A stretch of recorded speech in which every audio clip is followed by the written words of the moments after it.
Rebecca has not lived an ordinary life. From the age of 11, she suffered from sporadic but extreme migraines. I'd get them every day for 2 weeks, so like in clusters. Awful, was debilitated by them. And then I wouldn't get anything for months on end.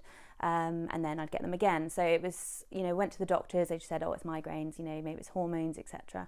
The day before her 16th birthday, Rebecca got very poorly and started having problems with her vision. She was rushed to hospital and diagnosed with an arterial venous malformation, known as AVM.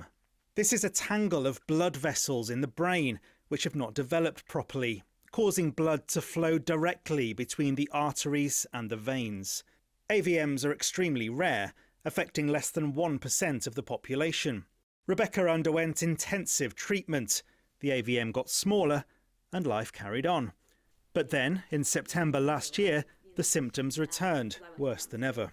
On the way to work, I was walking in and all of my vision just started going really weird and I just panicked. Finally got a scan and they sort of used the word tumour, so I was terrified. Obviously when they sort of say those words to you, me and my family it was just horrendous. However, he did say they're 95% sure that it is benign and that they could operate on it.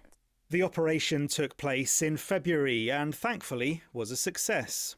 I was really positive. I actually surprised myself with how strong I was throughout the process. I found it much harder after the operation. The emotional impact that it had on me was, it's been a tough few months sort of recovering. So in terms of the physical changes that you've experienced, obviously our self-esteem is all tied up with how we look. That must have been a difficult thing to go through as well.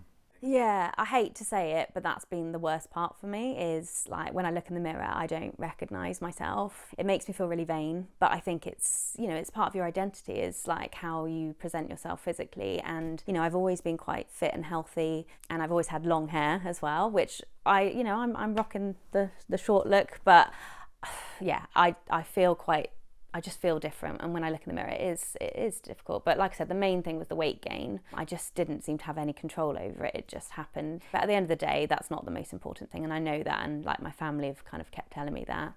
Rebecca's loved ones rallied round and all agreed to shave their heads to raise money for the Butterfly AVM charity. She also got some welcome crazy hair-based support from youngsters at a Plymouth performing arts school, which she runs in her spare time. It's interesting, isn't it, how we talk to children about this sort of thing. You don't want to make it too serious. Have you found talking to the kids that you've had to stay quite positive about what you've been through? Yeah, definitely. I came in to see all the children as well and sort of explained to each group what was happening, but put it in a positive way, like, we're going to raise all this money and it's going to be fantastic. And like I said, they've just been an amazing support. Rebecca has raised more than £5,000 for the charity and is hopeful of a positive future ahead for everyone affected by this rare condition. Sam Blackledge, ITV News, Plymouth. It's a really nice sort of franchise to be part of.